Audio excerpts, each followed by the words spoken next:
जी ये dear students कैसे हैं आप। आई होप आप सब ठीक हैं। आज की वीडियो में आपसे हम बात करेंगे chapter number 7 bio energetics.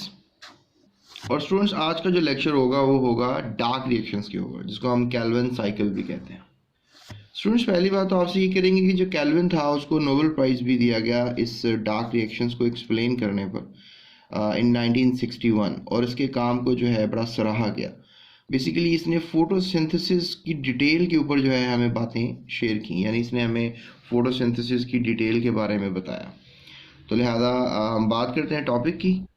Students ये बेसिकली कह लें कि जो भी रिएक्शंस हैं, डार्क रिएक्शंस हैं, इसके ऊपर काम किया गया मेल्विन और कैल्विन दो अलग अलग साइंसदान थे, और उनके कुलीग्स और भी थे। और ये यूनिवर्सिटी ऑफ कैलिफोर्निया यूएसए के अंदर जो है इन्होंने बेसिकली ये रिसर्च की थी। स्टूडेंट्स बेसिकली कह लें कि डार्क रिएक्शंस में होता ये है, if you just go inside the stroma, basically stroma में डार्क रिएक्शंस हो रहे होते हैं। तो ये जो कार्बन डाइऑक्साइड है, आप कह लें कि ये एक कार्बन कंपाउंड है, ये बेसिकली मिल जाता है 5 कार्बन कंपाउंड के साथ। सो 1 कार्बन कंपाउंड मिल जाता है 5 कार्बन कंपाउंड के साथ। तो नतीजतन आपको फिर पता है कि ये एक 6 कार्बन कंपाउंड जो है वो देगा। ठीक है, 6 कार्बन कंपाउंड आपको मिलेगा, राइट। अब स्टूडेंट्स ये जो हमारे पास 6 कार्बन कंपाउंड्स है, ये बेसिकली टूट जाता है इनटू 3 कार्बन कंपाउंड्स। तो ये जो कंपाउंड है बेसिकली जो कि 6 कार्बन कंपाउंड था, जो कि 5 कार्बन कंपाउंड के साथ कार्बन डाइऑक्साइड के मिलाने से बना, तो ये 6 कार्बन कंपाउंड बन गया। 6 कार्बन कंपाउंड टूट गया, स्प्लिट कर गया, ठीक है, इनटू 3 कार्बन कंपाउंड्स। स्टूडेंट्स अब ये होता है बेसिकली, आप कह लो कि जो हमारे पास 3 कार्बन कंपाउंड है, अब उसने बेसिकली यूज़ करना होता है ATP। तो जो 3 कार्बन कंपाउंड है उसने क्या यूज़ करना है, ATP यूज़ करना है। ये कह लें कि आपने उसने हाइड्रोजन यूज़ करना है, और डेफिनेटली हाइड्रोजन उसको मिलेगा किससे, NADH से मिलेगा, NADPH, या आप इसको कह सकते हैं NADPH। इससे एक हाइड्रोजन मिलेगा इसको, इस 3 कार्बन कंपाउंड को, ATP मिलेगी इस 3 कार्बन कंपाउंड को। और ये 3 कार्बन कंपाउंड है, ये बेसिकली कह लो कि 3 कार्बन कार्बोहाइड्रेट बन जाएगा, रिड्यूस्ड हो जाएगा। ठीक है, अब मैं बेसिकली जो बनाऊंगा दैट इज़ रिड्यूस्ड फॉर्म, क्योंकि रिडक्शन हो गई है ना। 3 कार्बन कंपाउंड के अंदर जो है क्या ऐड हो गया हुआ है, हाइड्रोजन, और ATP लगी है इसको कन्वर्ट करने में। तो ये 3 कार्बन कार्बोहाइड्रेट बन गया हुआ है, 3 कार्बन कार्बोहाइड्रेट। तो अब बेसिकली आप कह लें कि अभी हैं 3 ही कार्बन, लेकिन इसमें काफ़ी तब्दीलियाँ आ चुकी हैं। इसमें हाइड्रोजन ऐड हो चुका हुआ है, इसमें ATP लग चुकी हुई है, और पहले ये कार्बोहाइड्रेट नहीं था, अब ये कार्बोहाइड्रेट है, एक ऐसा मॉलिक्यूल जो कि कार्बोहाइड्रेट कहला सकता है। सेम यही केस इसके साथ भी होगा, लेकिन मैं इसके साथ कर नहीं रहा हूँ, I am just really taking the cycle over here. अब बेसिकली आप कह लें कि यू कैन से कि ये हमारे पास एक बन गया है कंपाउंड। अब लेट्स से दैट ये साइकिल चलेगी, अब एक और दफ़ा चलेगी, तो डेफिनेटली आप कह लो कि एक और मॉलिक्यूल जो है वो हमारे पास जो है वो नज़र आएगा। तो ये जो मॉलिक्यूल लेट्स से ये 2 हो गए हैं, ठीक है, तो ये मॉलिक्यूल एक साइकिल से प्रोड्यूस हुआ, एक और साइकिल से एक और प्रोड्यूस होगा, 2 मॉलिक्यूल। तो ये फिर डेफिनेटली दोनों मॉलिक्यूल आपस में जो है ये मिल जाएंगे, and that is called as glucose। इसको क्या बोलोगे आप, ग्लूकोज। तो ये ग्लूकोज बनाने के काम आएगा। ये मेल्विन कैल्विन ने बेसिकली हमें एक्सप्लेन किया बिफोर 1961। स्टूडेंट यहाँ पर मैं आपको एक लफ्ज़ बताऊंगा, फेट। फेट कहते हैं किस्मत को। किस्मत आप कह लें कि इसकी ये है कि ये जो 3 कार्बन कार्बोहाइड्रेट है ये बेसिकली ग्लूकोज में कन्वर्ट हो गया, लेकिन ये 3 कार्बन कार्बोहाइड्रेट जो है इसका फेट ये भी है कि ये दोबारा 5 कार्बन कंपाउंड में जा सकता है, जो कि बाद में दोबारा यूज़ होगा। तो आप ये भी दिमाग में रखिएगा। सो इट्स नॉट ओनली कि ये ग्लूकोज ही बनाता रहेगा, मतलब ये बन गया तो उससे ग्लूकोज ही बनेगा, ये दोबारा जो है 5 कार्बन कंपाउंड जो है वो भी बना सकते हैं। सो ये आपको पता होना चाहिए। स्टूडेंट्स अब देखें, हम हमारे पास बेसिकली 5 कार्बन कंपाउंड था, उसको बेसिकली हमने कन्वर्ट किया है 6 कार्बन कंपाउंड में, ठीक है। यानी जो 5 कार्बन कंपाउंड था उसको हमने कन्वर्ट कर दिया 6 कार्बन कंपाउंड में। तो डेफिनेटली हमें एक कार्बन और चाहिए। सो एक कार्बन जो है वो हमें मिलेगा in the form of carbon dioxide, ठीक है। अब ये 6 कार्बन कंपाउंड है, डेफिनेटली आपको मैंने बताया था कि इसने ATP भी इस्तेमाल करनी है, यानी ATP इस्तेमाल करके ये क्या बन जाएगा, ADP बन जाएगा ना, क्योंकि इनऑर्गेनिक फॉस्फेट जो है वो आपको पता है यूज़ हो जाएगा, है ना। और ये जो NADPH है, NADPH, ये कन्वर्ट हो जाएगा NADP पॉजिटिव, राइट। बहरहाल 6 कार्बन कंपाउंड जो 3 कार्बन कंपाउंड स्प्लिट होगा, टूटेगा, तो यू कैन से कि ये चीज़ें इस्तेमाल होंगी, ठीक है। अब बेसिकली ये 3 कार्बन कंपाउंड है, इसका इसकी फेट ये था, इसकी किस्मत ये थी कि या तो ये दोबारा जो है बन जाए into a kind of a compound 3 carbon compound, जो कि फिर बाद में बन जाएगा दोबारा 5 कार्बन कंपाउंड, राइट। या फिर ये 3 कार्बन कंपाउंड का जो फेट है वो ये है कि वो कुछ इस तरह का कंपाउंड बन जाए कि वो 3 कार्बन कंपाउंड बने, और फिर ये 3 कार्बन कंपाउंड आगे से कन्वर्ट हो जाएगा किसमें, ग्लूकोज में, ये दोबारा ग्लूकोज बन जाएगी। ग्लूकोज बेसिकली जो है वो 6 कार्बन कंपाउंड है, ऐसा ही है। अब बेसिकली मैंने कहा था कि जो बेसिकली होता ये है कि जो 6 कार्बन कंपाउंड है, जो कि 5 कार्बन कंपाउंड 6 कार्बन कंपाउंड, ये 3 कार्बन कंपाउंड जो बनता है ये बेसिकली अपने आप को कन्वर्ट कर लेता है। जैसा आपको याद होगा, ये मेरी सारी एक्सप्लेनेशन आपको दी कि जो 1 कार्बन कंपाउंड 5 कार्बन से मिला तो 6 कार्बन बना, 6 कार्बन कंपाउंड ने स्प्लिटिंग की, टूटा, और वो 3 कार्बन कंपाउंड, और 3 कार्बन कंपाउंड ने फिर डेफिनेटली इसकी स्प्लिटिंग में जो भी हुआ प्रोसेस, तो एक कार्बोहाइड्रेट बन गया। अब ये कार्बोहाइड्रेट एक और कार्बोहाइड्रेट में कन्वर्ट हो गया। सो यहाँ पर भी ये बता रहा हूँ कि यहाँ पर जब ATP वगैरह इस्तेमाल, ये कार्बोहाइड्रेट बन गया, इसमें फिर कोई चेंजिंग्स आई, और ये कार्बोहाइड्रेट जो है, ये कार्बोहाइड्रेट ये बेसिकली एक और कार्बोहाइड्रेट ग्लूकोज में कन्वर्ट हो गया, जो कि 6 कार्बन कंपाउंड था। फिर ये 3 कार्बन कंपाउंड जो है, इसका ये भी फेट है कि ये कुछ इस तरह के 3 कार्बन कंपाउंड में कन्वर्ट होगा जो बाद में 5 कार्बन कंपाउंड, इसे हम कहते हैं मेल्विन कैल्विन साइकिल।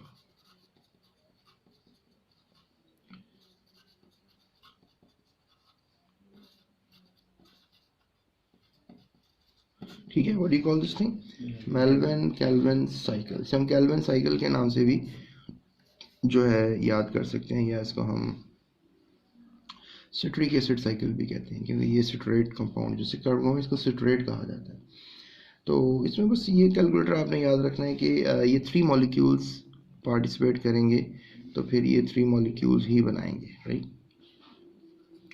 लेकिन अब ये 3 मॉलिक्यूल्स जो हैं डेफिनेटली ये 6 कार्बन 3 कार्बन में जाएगा, तो हम 6 को बैक साइड पे लगा देंगे ना, ये 6 बनेंगे ना, ये 3 थे तो ये 6 बन जाएंगे, और ये 6 जो हैं आगे से फिर दे कैन से कि अब इसमें से टोटल 6 हैं, ये 6 में से एक इधर चला जाएगा साइकिल से, तो बाकी जो 5 हैं वो वापस आ जाएंगे 3 कार्बन में, और और 3 कार्बन के दोबारा ये फिर ऑपोजिट हो जाएगा ना, ये मतलब 3 कार्बन दोबारा 5 कार्बन में कन्वर्ट होगा। सो ये जो है मतलब एक बायोकेमिस्ट्री है बेसिकली, आप कह लें, जो मैं आपसे डिस्कस करके समझाना चाह रहा हूँ। एंड आई होप कि आप ये साइकिल जो है वो ठीक बना लेंगे, जो आपकी बुक में बनी हुई है।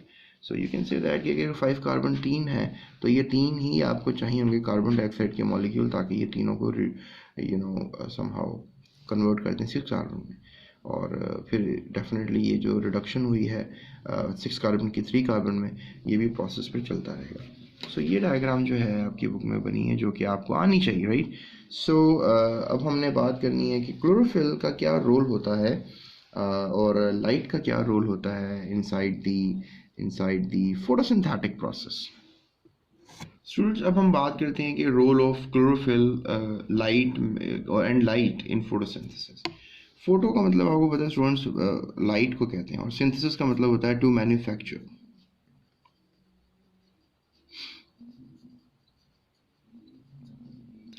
तो अगर आप कोई चीज़ जो है वो बनाना चाहते हैं with the help of photo, with the help of light, तो हम फोटोसिंथेसिस कहते हैं। So let's try to understand कि क्या किरदार है, रोल का मतलब होता है किरदार, कि क्या किरदार है बेसिकली लाइट का, या एक पिगमेंट है बेसिकली जो क्लोरोफिल है। मैं आपको बेसिकली क्लोरोफिल के बारे में बता देता हूँ। क्लोरोफिल ये बेसिकली एक फोटोसिंथेटिक पिगमेंट है। ये फोटो सिंथेटिक पिगमेंट है, ठीक है। पिगमेंट बेसिकली कह लें कि जिस तरह आपने पढ़ा था कि लिपिड बाय लेयर मेम्ब्रेन होती है, याद है आपको? तो ये लिपिड बाय लेयर मेम्ब्रेन होती है, इसके अंदर एक अल्लाह ताला ने एक बॉडी बनाई है, एक मॉलिक्यूल बनाया है। यू कैन से दैट कि ये एक मॉलिक्यूल है, ठीक है। एक ऐसा मॉलिक्यूल है जो कि फोटोसिंथेटिक इन नेचर है, यानी लाइट का इस्तेमाल कर सकते हैं। This molecule can use light, ये लाइट का इस्तेमाल कर सकते हैं। और ये क्या कर सकते हैं बेसिकली, लाइट का इस्तेमाल करेगा, लाइट आके इस पर गिरेगी और फिर ये लाइट की एनर्जी को, जिसे हम डेफिनेटली फोटॉन्स कहते हैं, जो लाइट इस पे आके गिरेगी उनको हम फोटॉन्स कहते हैं। तो फोटॉन्स इस पे गिरेंगे तो फिर उससे ये इस्तेमाल कर सकता है। तो इसलिए इस क्लोरोफिल को, इस मॉलिक्यूल को हम एक फोटोसिंथेटिक पिगमेंट का नाम देते हैं। होता ये कि जो बेसिकली लाइट है वो इस पे आके गिरती है, तो आप कह लें कि जो लाइट एनर्जी है बेसिकली, लाइट एनर्जी उसको तब्दील किया जाता है किसमें? केमिकल एनर्जी, ठीक है। तो आप कह लें कि बेसिकली ये जो क्लोरोफिल है ये बनाता है ATP, बनाने में हेल्प करता है। ATP इज़ अ केमिकल, और NADPH क्लोरोफिल हेल्प करता है NADPH बनाने में, और FADH, ठीक है, ये FADPH कह लें, flavin adenine dinucleotide phosphate with hydrogen ions, तो ये बनाने में हेल्प करता है। So that makes the idea. तो स्टूडेंट्स, अगला फैक्ट मैं जो आपसे शेयर करूँगा वो ये है कि लेट्स से दैट ये पता है, ठीक है। अब बहुत सी लाइट आगे इस पे गिरती है, लीफ पे जो है वो बहुत सी लाइट आके गिरती है, लेकिन सिर्फ 1% लाइट जो है वही कह लें कि एब्जॉर्ब होती है, ये यूज़ होती है। 1% लाइट जो है वो भी बेसिकली जो है वो काबिल इस्तेमाल आती है। तो that is the important point. ये बोर्ड में आपको MCQ आ सकता है कि जो पत्ते पे लाइट गिरती है कितने फीसद इस्तेमाल आ जाती है, और जो बाकी है आप कह लें कि रिफ्लेक्ट हो जाती है, या फिर आई डोंट नो शायद वो अंदर से गुजर के चली जाती है, ठीक है, या ट्रांसमिट हो जाती है। स्टूडेंट्स, एक बात याद रखिएगा कि जो लाइट है उनकी आपको पता है कि 7 कलर्स होते हैं, ठीक है। तो आप कह लें कि जो 7 वेव्स बेसिकली लाइट में मौजूद होती हैं, 7 वेव्स। तो अब ये जो लाइट गिरती है they have different colour like blue और ग्रीन।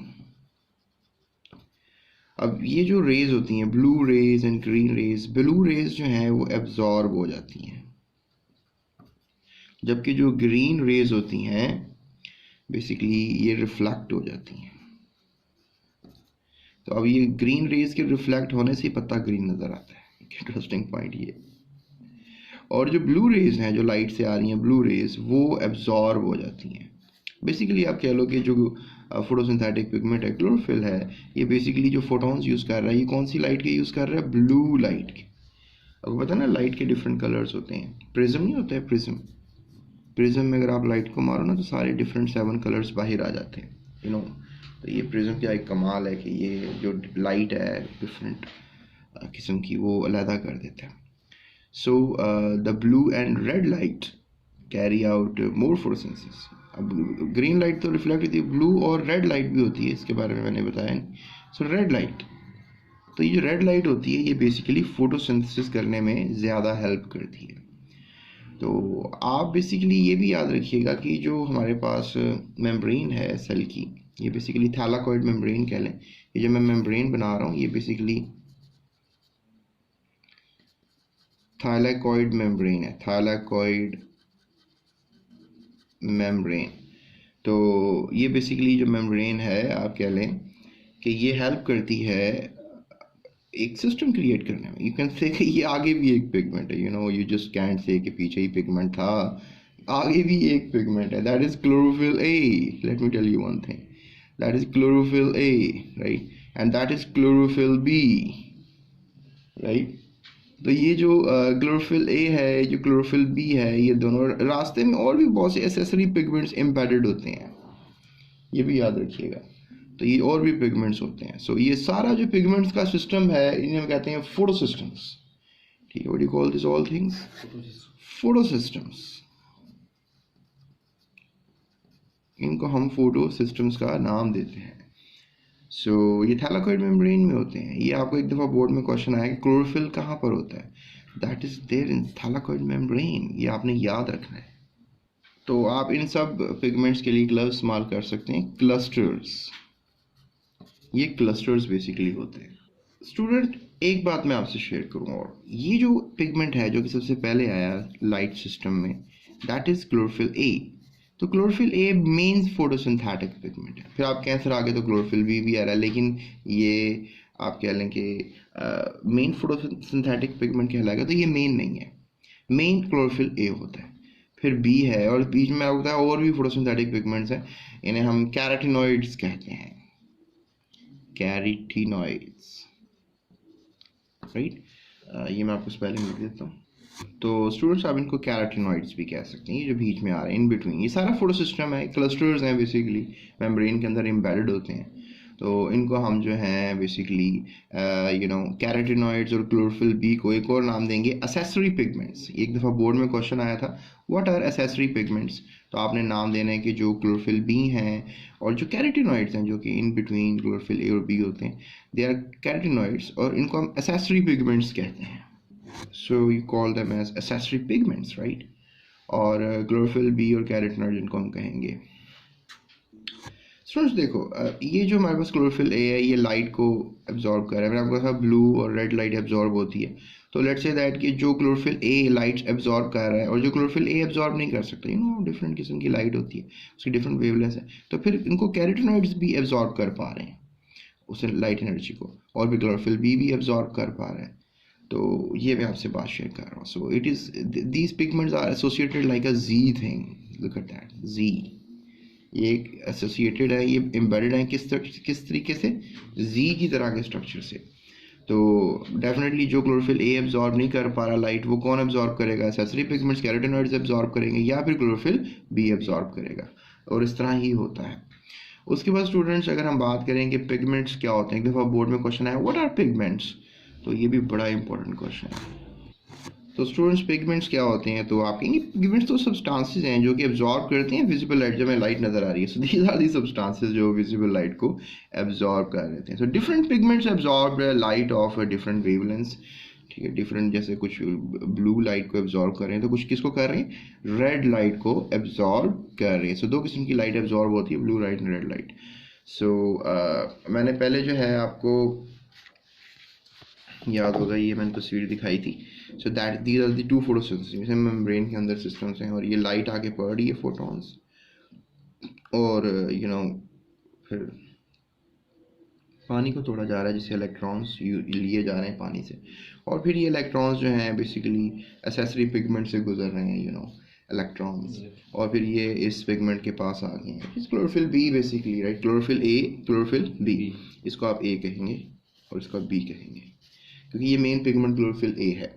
सो फिर ये इस बी के ऊपर आकर इलेक्ट्रॉन्स आ जाते हैं, और ये जब इलेक्ट्रॉन्स एसेसरी पिगमेंट से गुजरते हैं तो दे प्रोड्यूस एटीपी। मतलब इन इलेक्ट्रॉन्स को यहाँ से निकाला इसलिए गया ताकि ये जब इसमें से गुजरें, जो कि इलेक्ट्रॉन ट्रांसपोर्ट चेन कहलाती है ना, जब इलेक्ट्रॉन यहाँ से गुजरता है हम इस अमल को इलेक्ट्रॉन ट्रांसपोर्ट चेन कहते हैं। तो फिर इस दौरानिए में एटीपी बनती है, और फिर यू कैन से दैट कि जो क्लोरोफिल बी तक वो इलेक्ट्रॉन्स जाते हैं, तो फिर दोबारा से उनको लाइट एनर्जी से बूस्टर मिलता है। याद रखिएगा, क्लोरोफिल ए को इलेक्ट्रॉन्स पानी ने दिए हैं, जबकि क्लोरोफिल बी को इलेक्ट्रॉन्स क्लोरोफिल ए ने दिए हैं। So that makes an idea. और वो इलेक्ट्रॉन्स फिर दोबारा बूस्टर होते हैं और वो जाकर हेल्प करते हैं, वो जाके एब्जॉर्ब हो जाते हैं हाइड्रोजन में, हाइड्रोजन जाकर लग जाता है NADP पॉजिटिव में, और NADP पॉजिटिव जो है वो फिर एक NADPH मॉलिक्यूल बन जाता है। और इस तरह फिर ATP भी बन रही है लाइट की मदद से, और लाइट की मदद से NADPH भी बन रहा है। So that makes a light reactions, इनको आप लाइट रिएक्शंस कहते हैं। बेसिकली जो फोटोसिंथेटिक पिगमेंट्स के ऊपर रिएक्शंस हो रहे हैं दे आर लाइट रिएक्शंस। और फिर डेफिनेटली ग्लूकोज बन रहा है इसकी मदद से। अभी मैंने आपको सिखाया, आज का लेक्चर यही था कि NADPH की मदद से और ATP की मदद से जो है वो क्या बन रहा है, ग्लूकोज बन रहा है। So that makes an idea of dark reaction, जो कि केल्विन ने एक्सप्लेन किया था कि जो कार्बन डाइऑक्साइड है उसको अगर हम 5 कार्बन कंपाउंड के साथ मिला दें तो फिर 6 कार्बन कंपाउंड बनेगा, जो कि टूट कर जो है वो ग्लूकोज में तब्दील हो सकता है।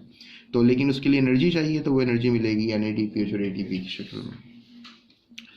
तो स्टूडेंट्स ये था आज का लेक्चर, एंड होप सो आपको पता लगा। उसको जी स्कीम कहते हैं स्टूडेंट्स, इसको याद रखिएगा, बोर्ड में क्वेश्चन आएगा आपको व्हाट इज जी स्कीम। तो जितने भी रिएक्शंस हो रहे हैं the whole series of light reactions, इनको हम जी स्कीम रिएक्शंस कहते हैं। तो ये आपने याद रखना है। तो अभी तक चैनल तो सब्सक्राइब कर ही लिया होगा आपने, मजीद वीडियोस के लिए इस चैनल के साथ रहेगा। डिस्क्रिप्शन में लिंक्स हैं, नोट्स हैं, और मैक्सिमम हेल्प मैंने आप लोगों की है, उसको आप फॉलो कीजिएगा। So that's it, thank you so much.